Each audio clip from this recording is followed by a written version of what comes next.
Chennai Wesley search ராயப்பேட்டாவில் அமைந்துள்ள Wesley Royapettah திருச்சபையில் நான் மரத்தடியில் நின்று கொண்டு ஒருவரை பார்த்து கொண்டே இருந்தேன். சர்ச்சுக்கு போகின்றவர் கையில் எத்தனை பேர் கையில் வேதாகம் இருக்கிறது என்று.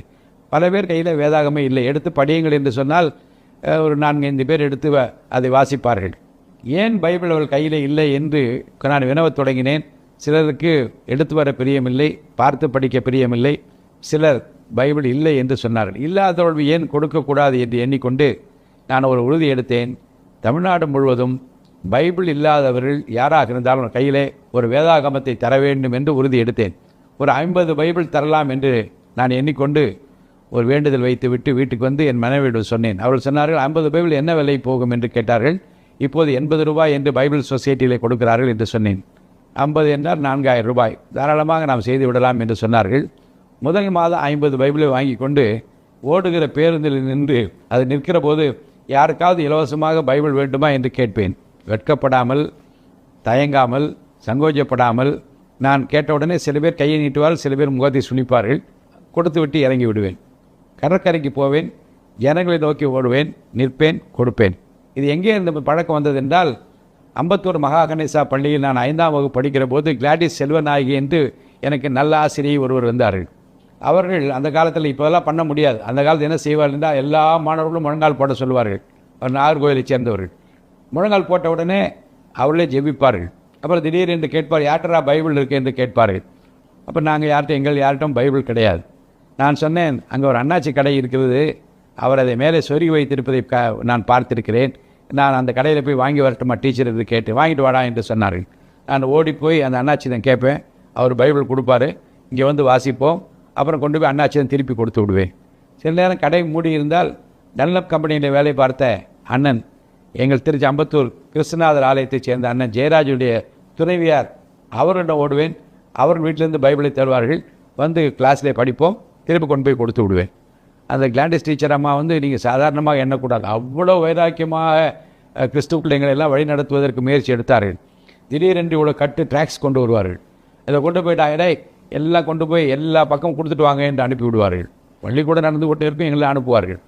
நான் ஓடிப்போய் ரயில்வே ஸ்டேஷன் நின்று கொண்டு ட்ரெயின் வருகிற போது நிறைய பேர் இறங்குவார்கள், நிறைய பேர் ஏறுவார். வேகமாக அந்த ட்ராக்ஸ் எல்லாம் கொடுத்து விட்டு நான் வந்து விடுவேன். அப்போ 2004 பைபிள் 50 பைபிள் கொடுப்பதற்காக நான் கடற்கரையில் இருக்கிற போது அப்போ ஓடி ட்ராக்ஸ் கொடுத்து அந்த நாட்களை நான் நினைத்துக் கொள்வேன். அந்த ட்ராக்ஸ் ஊழியம் எப்படியெல்லாம் ஆத்துமாக்களை ஆதாயப்படுத்தியது என்பது எனக்கு நன்றாக தெரியும். அதுக்கு பின்னாளில் இந்த 50 பைபிள் நான் கொடுக்க ஆரம்பித்த போது அதை வாங்கி கொண்டவர்கள் பலர் எனக்கு நன்றி சொன்னதும், வாங்கி கொண்டவர்கள் மகிழ்ச்சியோடு அதை ஏற்றுக்கொண்டதும் என் நினைவில் இருக்கிறது. 50 பைபிள் வாங்குவதற்கு 4000 ரூபாய் என்று அது செய்ய முடியுமா என்று நாங்கள் விவாதித்து நானும் என் துணைவியாரும் முடிவெடுத்து செய்த அந்த நாட்களில் பார்க்கிறேன். ஒரு 3 மாதம் பிறகு வருமானம் பெறுகிறது. 100 பைபிள் ஆனது. அப்புறம் ஒரு ஆண்டுக்குள்ளாக அது 500 பைபிள் ஆனது. இன்னும் சில மாதங்களுக்கு பிறகு அது 1000 பைபிள் ஆனது. அப்போது மாதந்தோறும் 1000 பைபிள் ஒவ்வொரு மாதமும் 5ஆம் தேதி காலையில் விநியோகிக்கப்படும் என்று எல்லா பாஸ்டர்ஸுக்கும் நான் தகவல் அனுப்பினேன். ஒவ்வொரு மாதம் 5ஆம் தேதி காலையில் நீங்கள் பார்த்தால் சாரையாக மக்கள் நிற்பார்கள், ஊழியர்கள் நிற்பார்கள். ஐயா எனக்கு 7 பைபிள் வேண்டும், ஐயா எனக்கு 5 பைபிள் வேணும், ஐயா எங்கள் திருச்சபையில் ஞானஸ்தானம் இருக்கிறது 30 பைபிள் வேண்டும் என்று கேட்பார்கள். இந்த 1000 பிரித்து கொடுத்து அனுப்பி கொண்டே இருந்தேன். ஒரு நாள் என்னுடைய மனைவி சொன்னார்கள், நீங்கள் வீட்டை விட்டு போன பிறகு ஒருத்தர் வந்து ஒரு ரிப்போர்ட் சொன்னார். என்ன என்றால், இங்கேருந்து பைபிள் வாங்கி கொண்டு போகிற சில பேர் சாலை ஓரத்தில் ஒரு சேர் போட்டு உட்கார்ந்து இருக்கிறார், ஒரு பை வைத்திருக்கிறார். இவர் அந்த பைபிளை கொண்டு போய் 50 ரூபா 100 ரூபாய் என்று அவரிடம் விட்டு போய் விடுகிறார் என்று சொன்னார்கள். இது எப்படி நீங்கள் சரியாக செய்ய வேண்டும் என்று அவர்கள் சொன்னார்கள். அப்போ நான் சொன்னேன், சரி இப்போது கொடுக்க ஆரம்பித்து விட்டோம், தொடர்ந்து இப்போ ஒரு 3-4 வருஷமாக கொடுத்து கொண்டிருக்கிறோம். யாராவது ஒருத்தருடைய விற்றால் கூட அவர் பசியாறுவதற்கு அந்த பணம் உதவுகிறது. வாங்குகிறவர் 50-100 ரூபாய் வைத்து தான் விற்கப் போகிறார். எப்படியோ யார் கையிலாவது ஒரு பைபிள் போய் கிடைத்தால் போதும் என்று நான் சொன்னேன். அது காரணம் என்னென்றால், வேதாகம கடத்தல்காரன் என்று ஒரு புத்தகம் தமிழில் மொழிபெயர்த்து எழுதப்பட்டு வந்தது. கம்யூனிஸ்ட் நாடுகளில் பைபிள் போய் சேர முடியாத இடங்களில், தேவனை துதிப்பதற்கு ஆலயங்கள் இல்லாத இடத்தில் எப்படியெல்லாம் ஒருத்தர் கொண்டு போய் பைபிளை சேர்த்தார் என்று ஒரு புத்தகம், அதை நான் ஃபுல்லாக படித்தேன். அப்போ எனக்கு என்ன என்றால், எப்படி இந்த வேதாகமத்தை கொண்டு போய் சேர்க்க வேண்டும் என்பதிலே உறுதியாக இருக்க வேண்டும் என்று நான் நினைத்து கொண்டேன். அப்புறம் 5000 பைபிள்லாம் வாங்கக்கூடிய அளவு கர்த்தர் வருமானத்தை உயர்த்தினார். நிறைய இடங்கள் தமிழ்நாடு முழுவதும் யார் யார் பைபிள் கேட்டாலும் எந்த மொழியில் கேட்டாலும் அதை தர வேண்டும் என்று வைத்திருந்தோம்.